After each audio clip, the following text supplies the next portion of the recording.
Consider this. The rebuilding of the temple has never been a political demand of the modern state of Israel, though it is a recurring dream among small groups of Jewish faithful.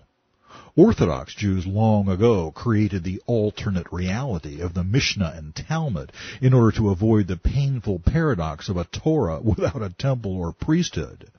The government, however, has never even suggested rebuilding the temple. So why do I think they will make it an issue during the tribulation?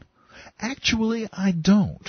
Rather, I see the Antichrist tossing this volatile chip into play. He will be the one to suggest, quite reasonably, that it's the only way the Muslims can prove to the world that they're serious about peace. But what is he really thinking? The answer can be found in Jewish messianic expectations. Thus says Yahweh of hosts, saying, Behold, the man whose name is the branch, from his place he shall branch out, and he shall build the temple of Yahweh. Yes, he shall build the temple of Yahweh. He shall bear the glory, and shall sit and rule on his throne.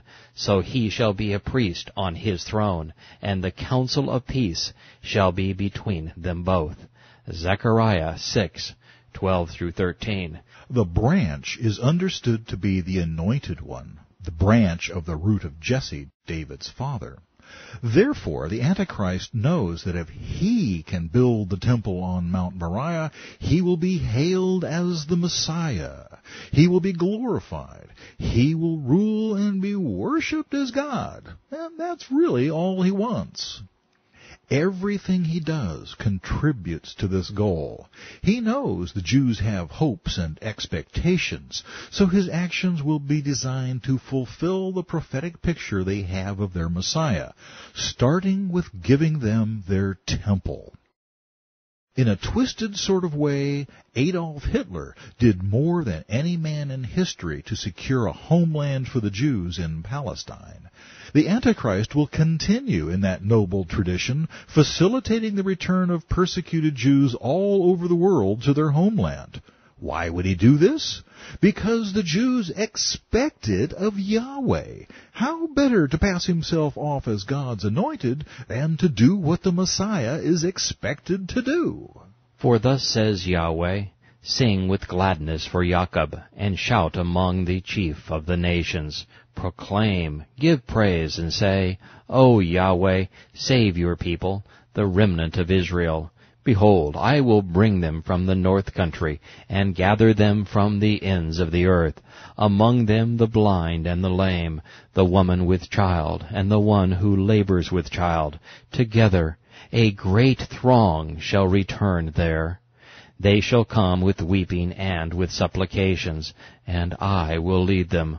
I will cause them to walk by the rivers of waters in a straight way, in which they shall not stumble. For I am a father to Israel, and Ephraim is my firstborn. Hear the word of Yahweh, O nations, and declare it in the isles afar off, and say, He who scattered Yisrael will gather him, and keep him as a shepherd does his flock. For Yahweh has redeemed Jacob, and ransomed him from the hand of one stronger than he. Therefore they shall come and sing in the height of Zion, streaming to the goodness of Yahweh, for wheat and new wine and oil, for the young of the flock and the herd. Their souls shall be like a well-watered garden, and they shall sorrow no more at all. Then shall the virgin rejoice in the dance, and the young men and the old together. For I will turn their mourning to joy, will comfort them, and make them rejoice rather than sorrow. I will satiate the soul of the priests with abundance, and my people shall be satisfied with my goodness, says Yahweh. Jeremiah 31:1-14. I wouldn't be the least bit surprised to see the Antichrist's people passing out brochures with this passage on it to all the refugees flowing into Tel Aviv and Haifa, reminding them who their real Savior is. A clever move. the words will sound so pious on his lying lips. For Yahweh, He'll call him the Lord, of course, will not cast off forever, though he causes grief, yet he will show compassion according to the multitude of his mercies. For he does not afflict willingly, nor grieve the children of men, to crush under one's feet all the prisoners of the earth, to turn aside the justice due a man before the face of the Most High. Lamentations 3:31 through 35. I imagine he will do what he can to construct his own reputation upon the miraculous foundation God built for Israel in the 20th century. Before she was in labor, she gave birth. Before her pain came, she delivered a male child. Who has heard such a thing? Who has seen such things? Shall the earth be made to give birth in one day? Or shall a nation be born at once? For as soon as Zion was in labor, she gave birth to her children. Shall I bring to the time of birth, and not cause delivery, says Yahweh? Shall I, who cause delivery, shut up the womb, says your God? Isaiah 66:7 through 9.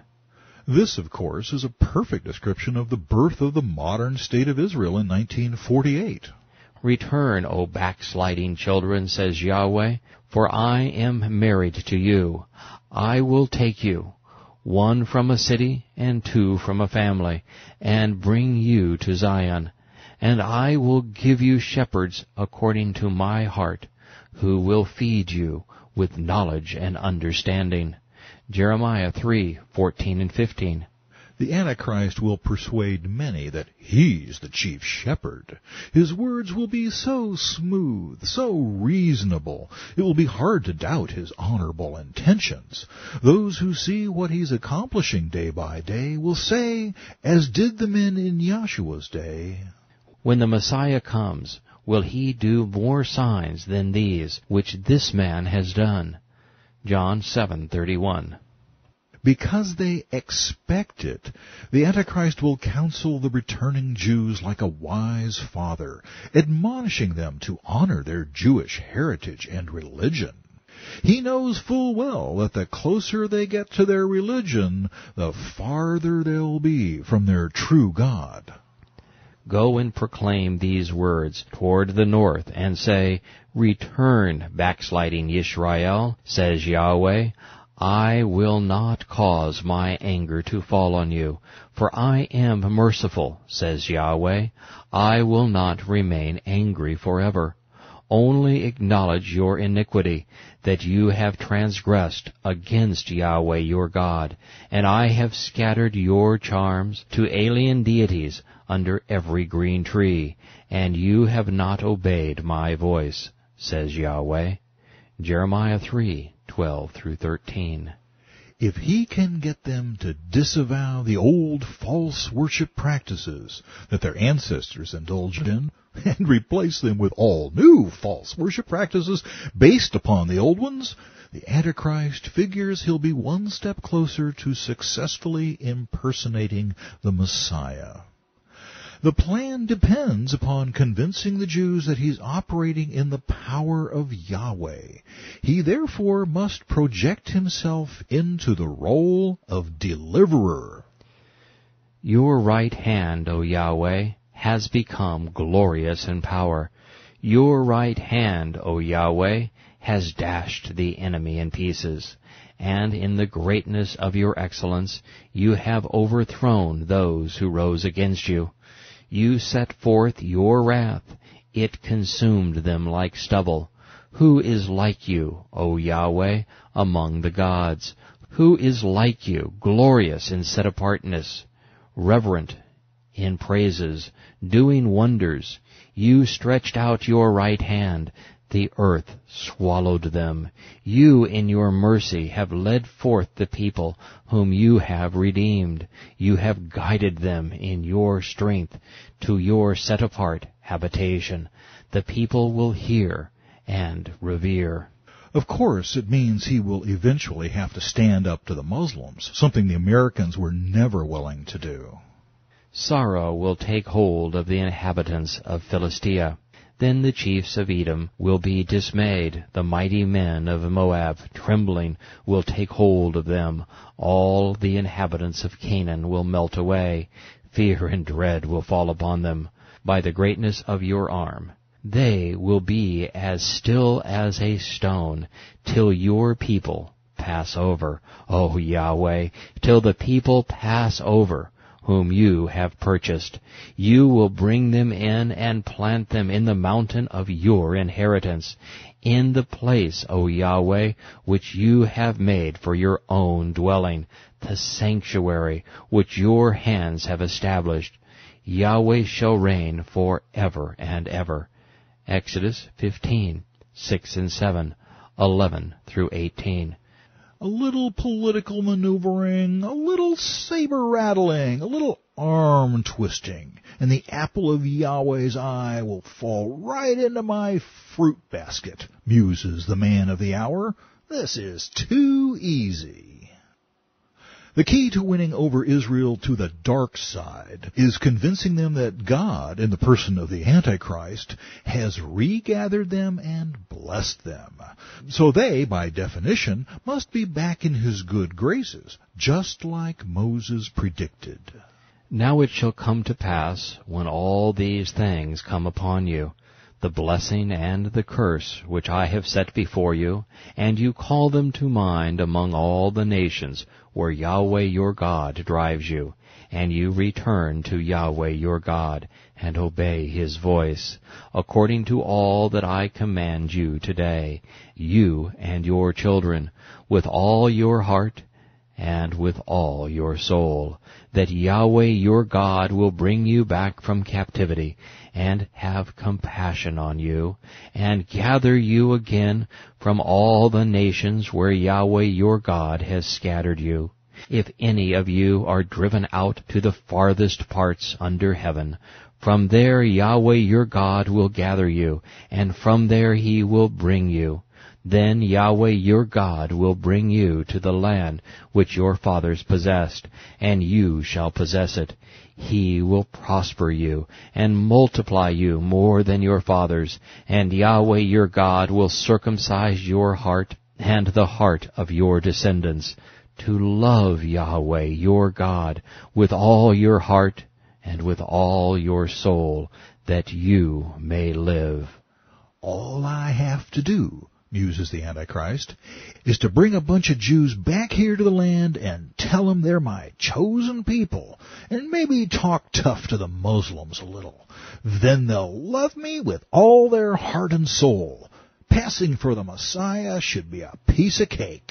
Also Yahweh your God will put all these curses on your enemies, and on those who hate you, who persecuted you. And you will again obey the voice of Yahweh, and do all his commandments, which I commanded you today. Yahweh your God will make you abound in all the work of your hand, in the fruit of your body, in the increase of your livestock, and in the produce of your land for good. For Yahweh will again rejoice over you for good, as he has rejoiced over your fathers, if you obey the voice of Yahweh your God, to keep his commandments and statutes, which are written in the book of the Torah. And if you turn to Yahweh your God with all your heart and with all your soul. For this commandment which I command you today is not too mysterious for you, nor is it far off. It is not in heaven, that you should say, Who will ascend into heaven for us, and bring it to us, that we may hear it and do it? Nor is it beyond the sea, that you should say, Who will go over the sea for us, and bring it to us, that we may hear it and do it? But the word is very near you, in your mouth, in your heart, that you may do it. Deuteronomy 30, 1 through 14.